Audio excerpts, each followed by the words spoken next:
Hi అండి అందరికీ. ఇవి లక్ష్మీ తామర ఒత్తులు. ఈ ఒత్తులు మన పద్మం నుంచి, అంటే ఈ లోటస్ కాడ ఉంటుంది కదా, ఆ కాడ నుంచి తీసిన ఒత్తులు అన్నమాట. దాని నుంచి ఒక రకమైన సాగే గుణం కలిగినటువంటి తీగ లాంటిది వస్తుంది. దాని నుంచి ఒత్తుగా తయారు చేసి వస్తుంది అన్నమాట. దీనివల్ల లక్ష్మీ కటాక్షం కలుగుతుంది. దీనిలో ఎలా ఉంటాయంటే ఒత్తులు ఇలా పద్మంలాగా కూర్చోబడి ఉంటుందండి. నేను ఇదంతా వాడేశాను నిన్న. మీకు మళ్ళీ ఇంకోసారి చూపిద్దామని మళ్ళీ ఇంకో వీడియో రూపంలో ఇలా చేస్తున్నాను.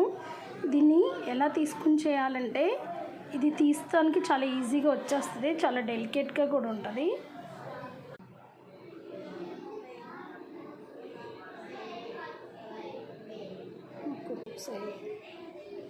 ఇలా ఉంటాయి కదండి, వీటిని ఇలా తీసి ఇలా వస్తాయి ఈజీగా. దీన్ని మళ్ళీ మామూలు ఒత్తి ఉంటుంది కదా, ఇలాంటి ఒత్తి తీసుకుని మనం 3 పెట్టాలనుకుంటున్నాగా. ఇది 1, ఇది 2, అలాగే ఇది 3. ఇలా 3 కలిపేసేసి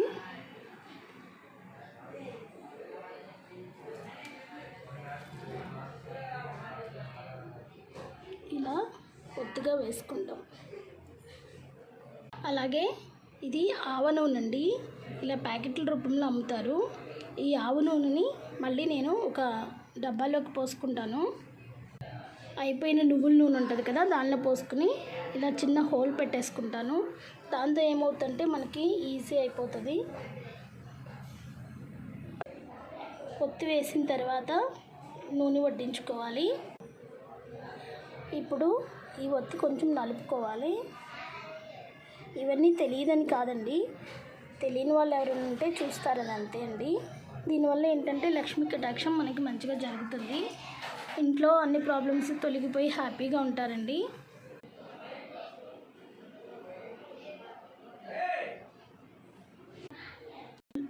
ఇలా అగ్గిపుల్లతో కాకుండా సాంబ్రాణి కడ్డీతో కానీ ఏకహారతితో కానీ వెలిగించుకోవాలండి. దీపారాధన చేసిన తర్వాతే పువ్వుల అలంకరణ చేసుకోవాలి. దీపారాధన ముందుకి ఏమీ చేయకూడదు, చీకట్లో చేసినట్లు అనమాట. వెలుతురుగా ముందు లైటింగ్ లాగా ఈ దీపాలు చేసిన తర్వాతే మన అలంకరణ అంతా స్టార్ట్ చేసుకోవాలి. ఇలా అలంకరించిన తర్వాత అలా ప్రసాదం పెట్టుకోవాలి.